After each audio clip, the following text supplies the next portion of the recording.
mu ne kenn jàppale wu ko. je crois qu'il faut qu'il y ait un encadrement dans le domaine en amont dans l'investissement nga bañ a mooy lii dal ci nit ñi ci wàllu foncier c'est-à-dire da ngay bëgg a ñëw notaire bi nga néewal ko doole dugg si li ngay dugg après nga càng parce que t'es pas allé voir le notaire c'est-à-dire investissement également dafa am ay préalable il faut moom étude nga xam li rentabilité bi quels sont les risques les chances quelque bu fekkee même taabal ngay jaay donc il faut que aussi que les Sénégalais s'arrêtent. Moi j'ai des frères qui sont immigrés, on a des amis, nous sommes tous liés à l'immigration, directement ou indirectement. De toute manière, oui. Mais dafa am yenn si yoo xamante ni du état, du gouvernement, du dara, question d'orientation la. La responsabilité de l'état, xam nga fan la situé wu. C'est que l'état également war na am taxawaay pour di gunge gars yi dina xam noonu comment investir. Moo xam nga am 3 millions, moo am nga xam 150 millions. Très bien. Voilà. Très bien. Papis Charles.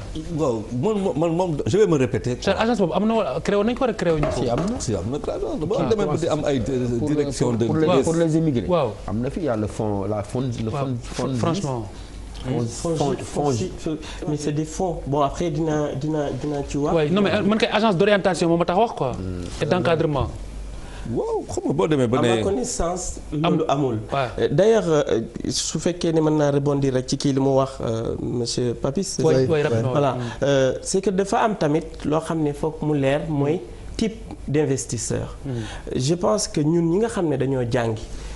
bërki démb rek laa doon seetaan émission Faram Facce ministre Yakham Mbaye di wax ak Papa Ngagne di jàmbat ne Papa Ngagne wax dëgg yàlla bu état bi jëlee ay moyens fay ko ci ay doomi Sénégal ñi dem jàng ji ngir dellu si utiliser machine yooyu ñooñu choisir toog foofu noonu wala réer. si on leur donne pas quelque chose de mieux dañuy toog. exactement amul lu gën loolu dañuy toog exactement man ci sama jëmmi bopp tey am naa ay xarit yoo xam ne. c'est des ingénieurs en microélectronique. c'est des ingénieurs en ci en ça am na kenn dafa ñëw waaye.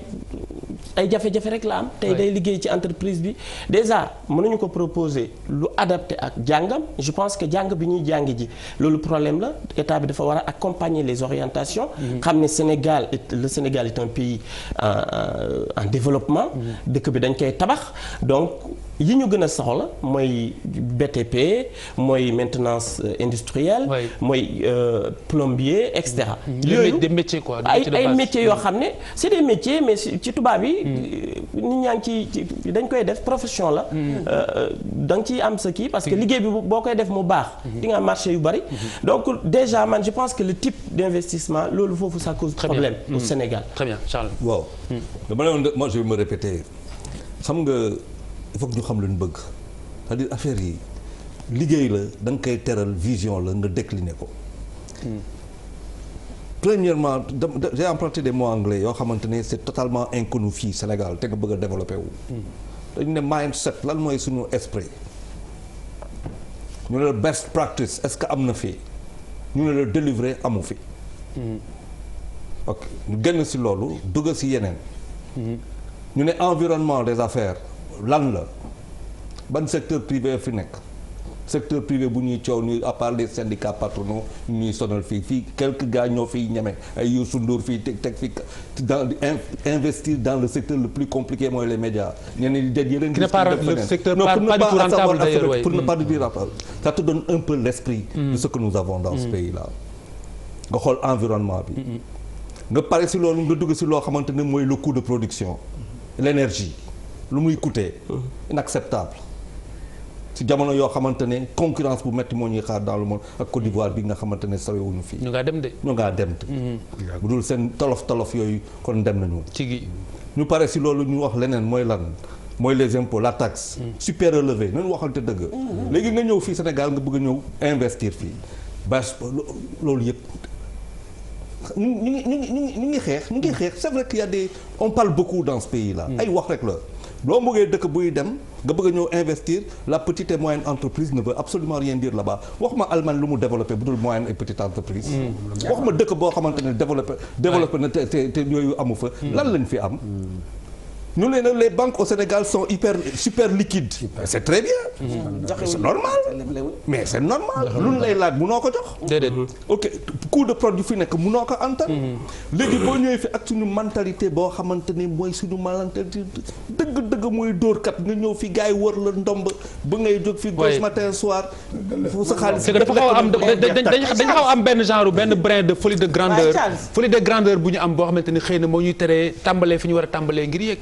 n'est-ce pas professeur xam nga li may wax rek mooy loolu. benn dëkk développé wul te investirul ci petite et moyenne entreprise. mais absolument mooy dëgg gi. ngand yi ñuy woo. nan leen dañuy wooyee foreign direct investissement direct étranger. directul parce que dañ koy amal fu ñu koy jaaral jàppale ko. étranger la buy dugg étranger la buy génne di yóbbu. alors que les petites et moyennes entreprises ñoom ñoo yore dëkk amul. du Allemagne du États-Unis du Japon du fenn. madame Fall may ma rek. mais léegi. attends may ma rek. waaw baal ma daaneel. ma Fall daaneel baal ma Fall daaneel. léegi sama temps de parole da ngeen di xëccoo yéen ñaar entre temps. non bàyyi leen rek après bàyyi leen ñu kii rek ma Fall daaneel nga. non daaneel déedéet bàyyi ko mu daaneel. non li may wax mooy. suñu Sénégal bu jàmm amee. benn facteur bokk na ci. mooy suñu doom yi nekk bitim réew di liggéey di yénne xaalis bi. tigi nit ñi di ko donc ñooñu bu ñu toogee ba dëgg ñëw ci dëkk ba dañ leen ameel njukkeel. tigi bu wér dañ leen war a accompagner. dañ leen war a jàppale dañ leen war a def dañ leen war a defal affirmative action. c'est-à-dire que dañ leen war a jox ay avantages. ñu mën a installer parce que bu ñu installé woo dinañ fay impôt. dina jëriñ réew mi ñu utal leen discrimination positive. voilà waaw mais Sénégal ay concept rek la ñu am ak ay termes. dama bëggoon yokk ñaar. waaw gaawal. waaw mais xam man je parle très peu man dag may dagg rek man xam nga pourquoi. day waxagul en fait. non da lay daj lu may xoolee non xoolal dëkk boo xamante ne dama lay jox benn exemple. l'ensablement nga bëgg a defar dëkk suuf bi fees dell la xam nga loolu liggéey la. liggéey bu dul jeex la. oui. bu ñu paree loolu ñu uti feneen. pavage. seen projet boobu fu mu toll. mu am ñoo xamante ni am xam-xam des coûts de production yoo xamante ni mën nga ko wàcce drastiquement problème bi fan la mooy que loolu laay wax sànq je vais me répéter mooy que il faut que ñu xam lu ñu bëgg bu fekkente ne dañu bëgg loo xamante ni ay urgence rek li ñuy toog di fat tous les jours wala dafa am loo xamante ni dañuy toog entre nous waxante dëgg ne ñun lu ñu bëgg liggéey bu ñuy liggéey il n'y a aucune génération qui a travaillé pour elle. génération boo gis pour doomam la liggéey. très bien Sénégal boobu calcul boobu lañ war a commencer. merci Charles bu ñu ko defee suñuy doom yi ñoom dinañ am liggéey fii. merci Charles professeur. waaw li ma ciy wax rek mooy à peu près li soxna Yacine wax réew mu développé wu Khalifa sur la base de d'abord préférence nationale. boo déggee préférence nationale mooy bu fekkee am na loo xam ne doomi réew mi mën na kaa def. bëgg koo def. kee jógee fële bitim réew doon nekk ne nag moom moo ko ëpp jumtukaay. moo ko ëpp xam-xam moo ko ëpp alal. da nga koy encourager jox ki nga xam ne moom mooy déemu réew mi. donc ça veut dire que il faut nga créer un environnement propice à l'investissement non pas étranger mais à l'investissement national. parce que kii wax na ko sànq xaw ma chiffre bi joxe na ko boo génnee seen loxo ñoom. li nga xam ne mooy jógee bitim réew ñëw fii yaakaar naa ne loolu dina fi yokk leneen dina fi yokk kon nag ñooñu bu fekkee capitaliser nañ expérience muy au plan intellectuel capitaliser expérience au plan financier ñëw ñoom war nga mën a def li ma woowee préférence nationale mooy ay mesures exceptionnelles quand bien même day tordre le cou aux normes économiques classiques waaye dina leen permettre ñoom ñu investir parce que bu ñu investiroo dinañ soqaliku mais bu ñuy soqaliko réew mi soqaliku parce que leen forme développement bi ngay dégg mooy bi tubaab yi di wooy Khalifa loolu développement mathématique la développement par chiffre la développement bu abstrait la maanaam ay équilibre la ay nangam premier indice développement bi xam nga lan la mooy kër goo gis ku ci nekk boo yeewoo am na foo xëy dem ku ci nekk am na loo xam ne da nga koy investir ci biir kër gi am loo xam ne mu nga ca banque ba am loo xam ne day dugg ci biir koomu réew mi beneen obstacle bi mooy wax ngeen ko suñu banque yi parce que c'est même scandaleux boo déggee ñu naan nos banques sont surliquides. Mais c'est un scandale. Nos banques qui n'en sont pas. Parce que ñoom ay banques. Non, c'est de l'escroquerie organisée. C'est très clair. Non, c'est très clair. Nos banques mais moomuñu tous en fait. waaw c'est de l'escroquerie organisée. mal la kenn ñun ñëpp ñu ngi ci biir waaye ku nekk xam nañ ne macha allah. bu amee vraiment une invention du diable la plus saine entre guillemets mooy l'escroquerie bancaire boo xam ne ñëpp a escroquerie waaw d'accord ba paree ci loolu boo ko seetloo le Sénégalais ci boppam am na benn toilettage mental kii mu ngi koy junj boo xam ne war na ko mën a def tuuti. parce que toilettage mental boobu mooy Khalifa boo ñëwee bu seigneur grand Idi ñëwee. am capital expérience am ne dafay investir déjà ses premiers ennemis tu sais où est-ce qu'il va les chercher. dans son propre secteur. ñi nga xam ne ñoom ñooy yëngu ci foofu. ñoo ngi naan non mais c'est pas possible mënut a jóge fa la ñëw di nangam. donc di ko def ni bu dee wàllu kayit la ñu ngi koy galgal bu dee wàllu yoon la ñu ko war a ubbil ñu ngi koy tëjal ay bunt ba nga xam ne finalement. la muy mujj mooy lii xaw ma ko jël la mu amoon dellu. di defar ay réew yoo xam ne wax dëgg yàlla jotewul ak ñoom dara. dëgg la alors justement expérience boobu nag professeur merci ma rebondir ci loolu ñun il y a 18 ans. man dama ñëw fii parce qu'on avait installé benn label bu mag bu ñuy wax Mikeli. ñu installé ko à Paris. ak suma producteur bu ñuy wax Jean Manuel. ñu jël label boobu dem Londres ubbi fa benn label bu mel noonu bu ñuy wax Mikeli. man j'ai eu l'idée booba temps musique africaine mi ngi am doole en France. Youssou Ndour a ngi ñëw. Touré Kunda ngay ñëw. gars yi ñoom suma xale yi ñoom waa xalam. ñoom Mori Kanté ñoom Salif Keita. Manu Dibango ñëpp ngi vraiment il y avait une émulation bu doy waar quoi foofu. alors man j'ai eu l'idée je me suis dit j'ai dit à mon producteur là nañ dem Afrique. nañ dem Sénégal suma réew. ñu ubbi fa benn label Mikeli. ubbi benn label au Mali. Mikeli. ubbi benn label au Burkina. ubbi benn label en Côte d'Ivoire. ubbi benn label au Nigeria. mais bureau central bi fii lay nekk. Dakar. ubbi ñu ñëw jël bureau bi ubbi ko et tout ça jël à l'époque Khalil Gueye même moo doon. moom la ñu taboon comme DG bi. pour mu diriger loolu yëpp. mais lan la ñu jànkoonteel. mooy mais dañu sonal benn façon sonal boo xam ne li professeur doon wax léegi quoi ñi lay jegee nga xam ni tu peux leur faire confiance même et leur faire mën nga leen liggéeyloo ci man boobu parce que ñun on est venu avec Jean-Manuel avec une manne fi mais dañu indi xaalis bu bari pour justement dimbali musique bi fii quoi. ci époque boobu. dimbali les jeunes. il y avait le rap à l'époque aussi. oui il y avait le hip-hop. il y avait de la musique en général. man comme suma expérience mayoon na ma tëgg ak bon. gars yu bari. là-bas en haut et tout ça. je me suis dit maintenant comment je vais faire maintenant j'ai fait le tour du monde. xaw ma ñaata yoon. maintenant il est temps que je revienne au Bercail, investir. Donc, avec mon partenaire boobu ma ñëw, mais on a eu tous les problèmes du monde pour simplement aider cette jeunesse-là à se produire, à avoir de bonnes conditions de production parce que booba temps Mikeli en plus avant may signé ak Universal la woon. Donc ma am lu ma naqari ci côté boobu. parce que finalement dañu mujjee dem. suma partenaire bi ñu toog fi 3 mois avec les ñu naan ñu non papier bi da nga koy jógal fii da ngay wuti lële da ngay on était tellement fatigué même à la limite li ma gën a gêné li ma gën a rusloo mooy moom li ma ko waxoon yëpp ci Sénégal ak ni ma doon xoole moom ak enfin il y a beaucoup de choses. day wàññi sa gëdd sax. voilà exactement ma ni bon après il est reparti en France. ñu toog encore je regardais les mêmes personnes là. qui me faisaient perdre mon temps qui nous faisaient perdre notre temps et tout ça expérience boobu laa vivre fii. di wax nag bon découragement amul après on a rebondi recommencé aujourd'hui ñu ngi bon. jéem naa dëgër comme yàlla may na ma kàttan tuuti ma dëgër tuuti pour ubbi beneen label fi mu nekk nii ñu ngi ci Ngor Island musique d'ailleurs may profité pour nuyu waa Ngor yëpp waa Xataxel yëpp maa ngi leen di nuyu di leen bisu quoi may mbokki Xataxel yi waaw ma mbokki lébu voilà donc ñu ngi ubbi beneen label bu ñuy wax Ngor Island musique boo xam ni dinañ ci ubbi aussi ñu ngi commencé ubbi benn studio d'enregistrement bu mag. très bien bon avec des partenaires comme yàgg naa fële bon. suma carte d'adresse bu ma ko ubbee dinaa mun a. xam nga plus de 20 ans après bu loolu sotti woon kon kenn waxatu ko. mais kenn waxatu ko et puis loolu dina tax.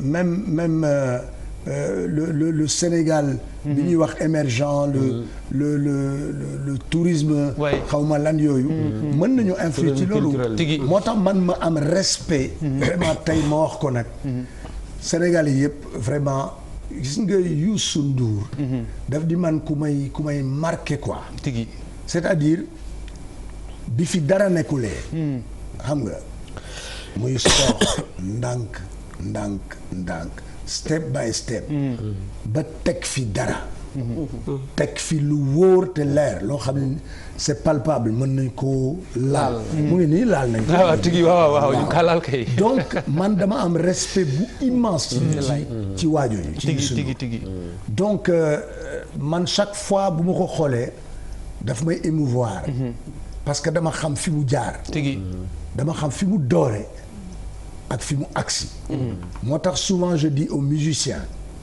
à tous les chanteurs sénégalais dama naan gis nga boo leen demee bay julli boo leen demee bay ñaan leen yéen ñëpp ngeen ñaan yàlla doon comme Youssou Ndour déggoo ma fi may wax dégg naa bu baax voilà loolu rek mooy fi may tëjee quoi mooy kooku c'est une inspiration et c'est une fierté man bu ma koy xool suma yaram day chaque fois on est souvent assis ensemble man et tout ça mais dama koy xool tout le temps la dernière fois d'ailleurs on était ensemble yow man ak moom ci dëju Ablaye Mbaye bi mais je tout le temps je le regarde avec fierté donc na gars yi inspiré wu ci nit ñu mel ni Youssou Ndour c'est important voilà Serigne Khalifa waaw li ma bëggoon wax rek foofu di ko continuer mooy effectivement ay exemples yu mel ni Youssou Ndour c'est vrai que fierté la parce que doo ko présenter à l'étranger mais dama jàpp ne tey Sénégal fii nii am na ay ndaw yoo xam ne tamit suñu xoolee ci moom mën neen mel comme ay Youssou Ndour dama leen di wax benn affaire boo xam ne rek dama ko vivre ci temps yi bi ma ñëwee mu dal sama xel dafa am benn groupe de jeunes ay médecins lépp daal profil yëpp a ngi ci ñi former benn groupe tuddee ko les volontaires de la SEMI maanaam la volonté du président de la République son excellence monsieur Macky Sall ci loolu ñoom ñu ni duñu xaar kat ñiñ ko dénk di ko def duñ ko def niñ ko bëggee wala duñ ko def mu baax ndax amuñu moyen wala amuñu jot gi bon duñ ko def daal ñoom dañ ci dugal seen loxo def ba nga xam ne sénégalais yi koy yelloo muy santé du doon lu am solo ñi mën ci jot li ma bëggoon yokk rek ci li soxna si wax sànq wàlli économie maanaam bu ñu wàññilee impôts yi maanaam des sénégalais yu ñëw pour investir man dama yaakaar ne weesu na sax loolu parce que impôts yi effectivement bu ñu faciliter l'investissement dinañ mën a fay impôt ça dina nekk recette pour état bi mais je pense li ci gën a am solo mooy création d'emploi bi ci am création d'emploi bi tey boo jëlee dëkk bu mel ni Médina Yoro Foulah man àll ba fa ma dëkk noonu xale yi dañuy daw di dugg ci géej kii jaar yoonu suuf bi pour dem bitim réew di dee ci géej gi léegi su fekkee ne ñëw nga am entreprise bu mag a mag di produire benn production agricole di ko transformer xale yi dañuy liggéey foofu noonu loolu di benn ñaareel bi ku liggéey am xaalis di nga dépenser di nga ko injecter ci économie bi loolu c'est des théories économiques yoo xam ne mais dama bëgg yow sa difficulté en fait yéen ak yow ñi nga àndal mooy accès ci autorités yi nga xamante ni wala bokk ci bërëb yi nga xam ni xëy na ñoo war a yombal seen teew seen dellusé ñun jotewu leen foofu waaw ñi ngi sant yàlla ndax wàlli suuf sax warul nekk problème ndax ñun projet bi on est très ambitieux dañ ko bëgg élargir ci francophonie au-delà même du Sénégal waaye liñ ci mébét rek moom mooy que ne suñ koy tàmbali ñu tàmbalee ko ci département Médina Yoro Foulah bi nga xam ne on est bien d'accord mais xam nga concrètement li ñu bëgg mooy lépp débloqué wu moo tax ma bëgg nga wax ma seen problème lan la est-ce que affaire accès bi la accès si ñi nga xamante ni nga jotee si ñi nga xamante ni xëy na ñoo war a liggéey yombal loolu bariwul benn mbir wala ñaari mbir fu baree bi wax léegi mu sotti le ministre de l'agriculture nañu woo nañu seen projet bi fu mu toll nu mu demee est-ce que nit ñi ngeen ñuy wax loolu dëgg la ñun ñu ngi yor ay vidéo man yaakaaroon naa si sax tey di ngeen wane vidéo yi ci télé bi. ñu ngi yor ay vidéo déplacé wu ay ndaw nekk fa ak ay difficultés nekk ay étudiants bàyyi lépp lu ñuy def fay suñu essence dem ay kilomètres. dans les Alpes de Haute-Provence. convaincre ay nit on a eu quand même la crédibilité de convaincre ay paysans. léegi ñooñu toog di xaar loolu moo warta mën a nekk. man li ma jàpp mooy que ne Sénégal ñun ñëpp ci bokk yem. suñu dëkk la Ousmane Tanor Dieng le président du Haut Conseil. Abdou Mbow Fodé Camara man dama jàpp ne ñoo yem cote. tey bu ñu amee lu ñuy indi ci dëkk bi. muy jëmale réew mi kanam. dañ ci war a taxaw. te mbay mi loolu amul sax ma dem te ñëw. day jëmale sin dëkk bi. kon yéen li ngeen di ragal mooy comme li dal Idrissa Diop dal leen ngeen ànd ak seen nit wax ba ñu cëpp. dal nañu ba pare ñëw ah bon. dal nañu ba pare ndax boo bàyyee xel balaa may commencer balal ma. balaa may sànq wax naa la ne am na kilifa. gu ñu woo ñaari yoon. nañu ni loolu kañ cerise sur le gâteau maa ngi koy fàttali loolu la ma wax expression boobu. man ma jógee Aix-en-Provence sud de la France dem ba Paris gisanteeg kooku waxtaan ak moom téléphoné le responsable du paysan alpin monsieur Idriss Boubou. parce que nit kooku noonu ñu waxtaan waa nickel mu jël note.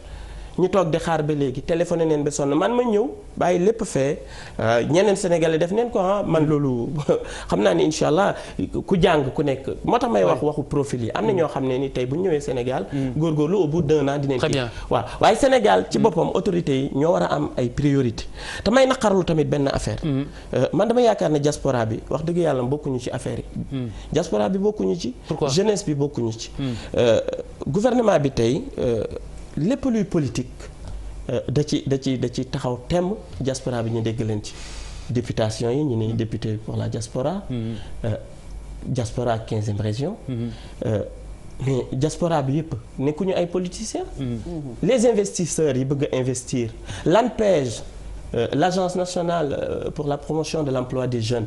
Est-ce qu'il y a une vitrine? Est-ce que il y a am na espace boo xam ne c'est réservé à la diaspora. man ci sama xam-xam xamuma ko.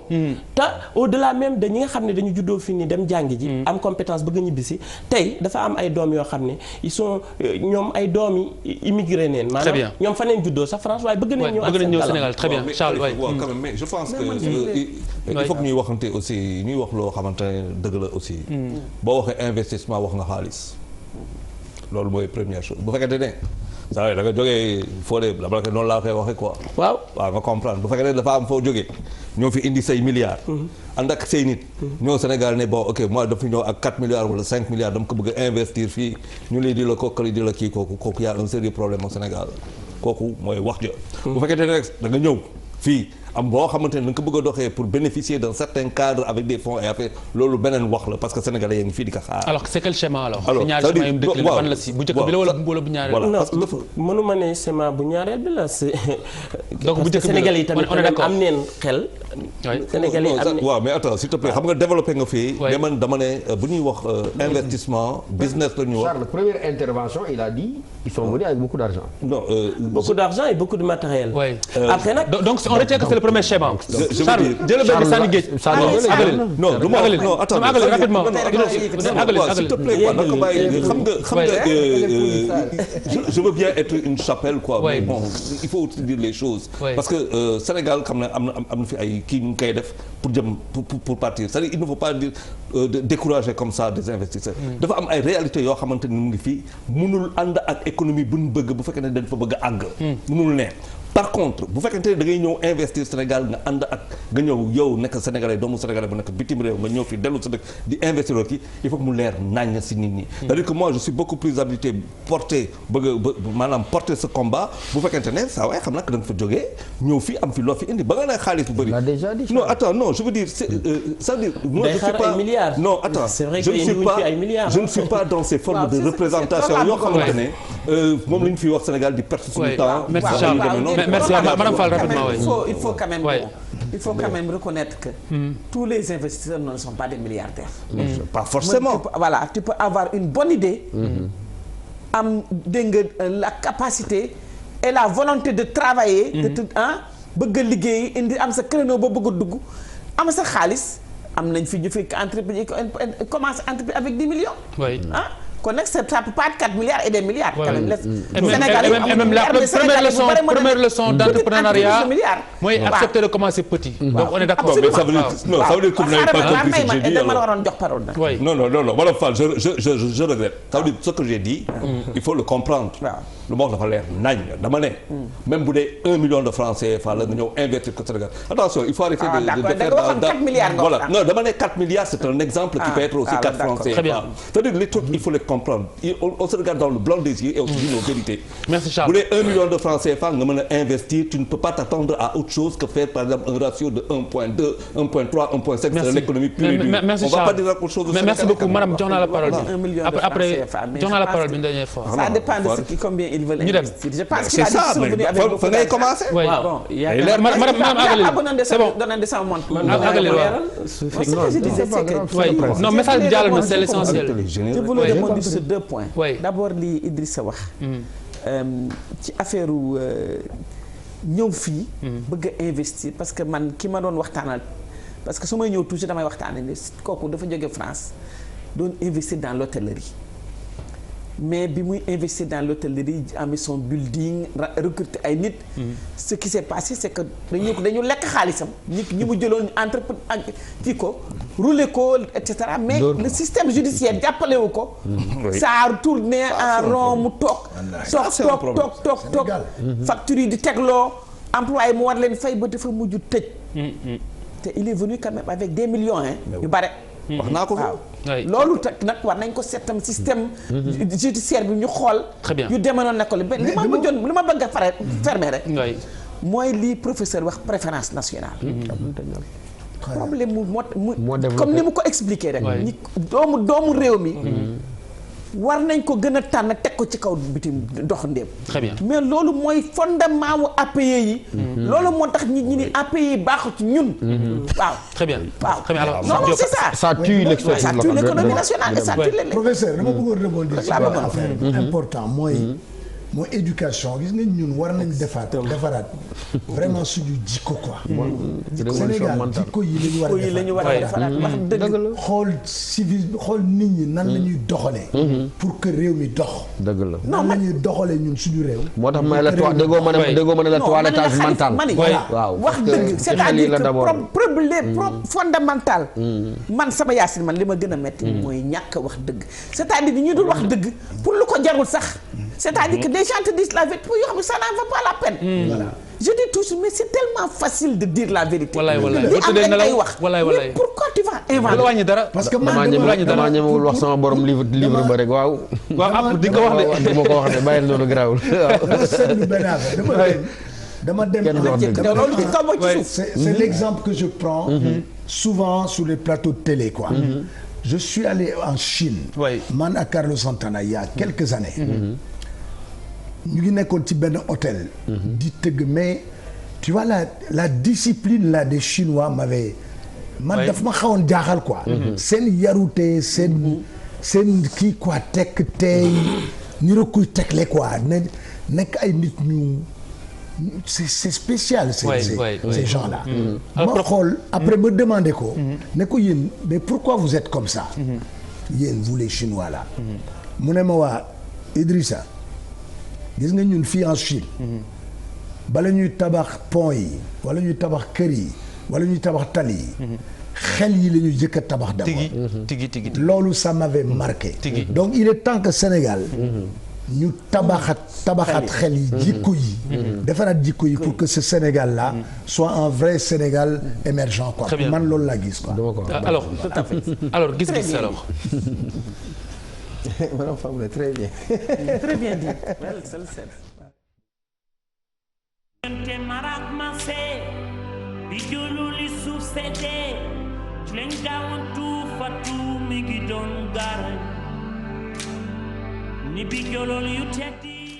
alors gis-gis social président Macky Sall mu ne il faut que ñenn ñi dem uti leneen lu ñu def lu mooy di wax loo xamante ne ni xamuñu si dara. nit ñoo xamante ne ni ils passent leur vie à errer di taxawaalu di profiter ci ay situations yoo xamante ne xamuñu ci dara pour dire n'importe quoi di jéem a manipuler sénégalais yi xamuñu dara ci situation bi actuelle mooy affaire radiothérapie bi. Mais il faut qu'il parle il faut ñu wax daal même bu dee xamuñu si dara tous les jours même si c'est pour ne rien dire même bu dee duñu wax dara sax dañuy wax rek li mu ngi réaction bi la c'est à Dubaï bi mu wax mbiru radiothérapie bi ak li ñu si jot a wax lépp Papis. Tu as le temps c'est benn gis-gis la. pour benn gis-gis la. waaw en fait man. tu as 30 secondes. waaw c'est que man damay génn ci cadre bi. généraliser ko. c'est-à-dire. doomu aadama warul def sax lu ko leerul warul wax lu ko leerul olof da koy wax quoi ku xamul bawul xaw ma lu yàqu yow pour man loolu da koy résumer. wolof àll sec quoi. voilà àll sec. il est rendre à César ce qui appartient à César. waaw ku def loo xam. ku xamul waaw ku xamul bawul. lu yàqu yow quoi. donc ça c'est même dans les civilités. loolu yàgg na de. àll sec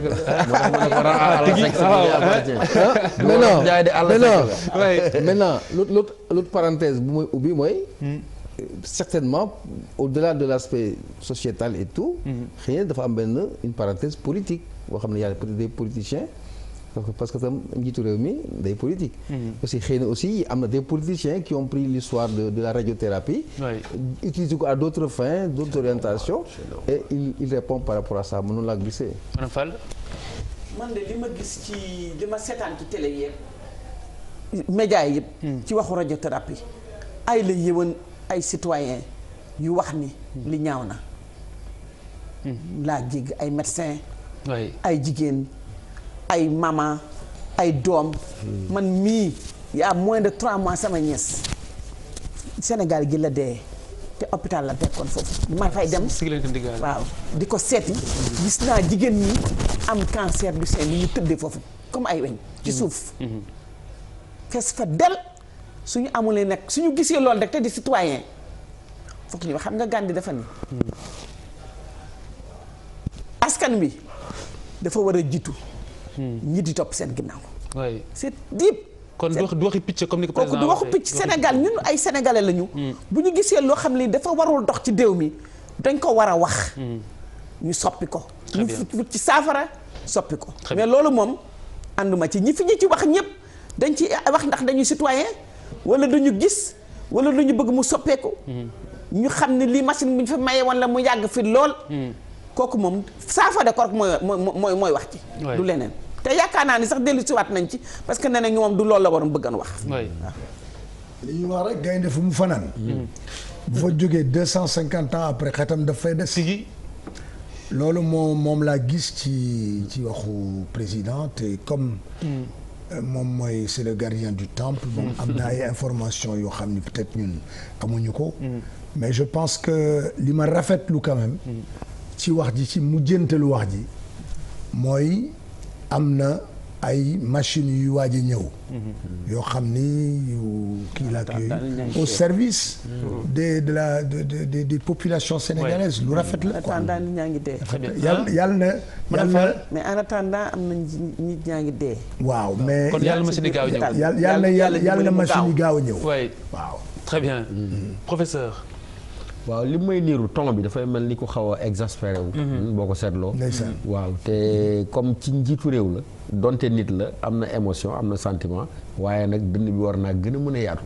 parce que sénégalais yi mooy sénégalais yi ko fol sénégalais yi mooy sénégalais yi muy jiite. sénégalais yi mooy sénégalais yi nga xam ne bu waree folwaat ñoo koy war a folwaat. kon nag nuñ mënti mel na composé te xam ne moom ci boppam sénégalais la. na dënn gi gën a yaatu. te xam ne ñun ci démocratie lañ nekk. bu ñu gisee lu ñu war a wax ala kulli dañ koy wax. bu fekkee lu rafet la ñu rafetlu ko. bu fekkee lu ñaaw la ñu ñaawlu ko. donc na dënn bi gën a yaatu. ñu gën a nekk au-dessus su ko defee ñu xam ne ñii di wax nii buñ bonee buñ baaxee ci ñoom laa bokk ñoom ma fol ñoom laay liggéeyal. Très bien Charles. Bonsoir Khalifa, vendredi prochain. Merci Charles, à vendredi. Bon week-end, excellent week-end. Fodé. waaw man kàddu gi ñu fi yëkkati ci wax ji président wax jaaxal na ma lool te ànduma ci. ndax dafa am benn expression buy tubaab bi di wax le silence qui peut être éloquent. Silence Charles bi. waaw. ne l'illustration. waaw donc je pense que président ku ko xam ku ne xam ne du wax kat sujet bi nag sujet boo xam ne la c'est très délicat ndax wér-gu-yaram moom mooy li njëkk. dund moom lépp lu ñuy def moo njëkk. waaye nit la te yaakaar naa ne président amul intention maanaam mu am jàngoro ju mu war a mën a faj am ay milliards ñàkk ko def te bu ñu nangoo waxante dëgg rek te yàlla tax Sénégalais yi tamit dañuy wax ji bari na ma yaakaar ne li mu wax xëy na mën neen ci jël tamit lu baax ne wax ji comme bari na ñu noppi ko tuuti jàng noppi tuuti te liggéey man daal noonu laa ko gisee. te tamit di ci profité ne président xëy na équipe am tamit comme du moom kenn. xëy na bu amoon ñaar ba ñett ku mel ni soxna si ndey mbi liggéey Marème Faye Sall li tax ma wax loolu dafa am fu ma jaar ak moom non dafa am fu ma jaar ak moom fekk na ma Paris ma ne xaritu jigéen ñi mu am. Camara je pense qu'on va s'en arrêter waaw on va s'en aller là mais il fallait. Camara man doo ma indil problème du ma ko assumer donc merci beaucoup madame merci beaucoup père. à bientôt dinañ daje fële ñu tudd Ngor Island machin. Ngor Island musique. Ngor Island musique. alors merci beaucoup professeur merci à tous Bouba Birima salaamaaleykum Independence Day représenté nañu dignement excellent week-end au revoir. ni bi jolol yu teddi ci melax yi xawe laax yeneen yu mel ni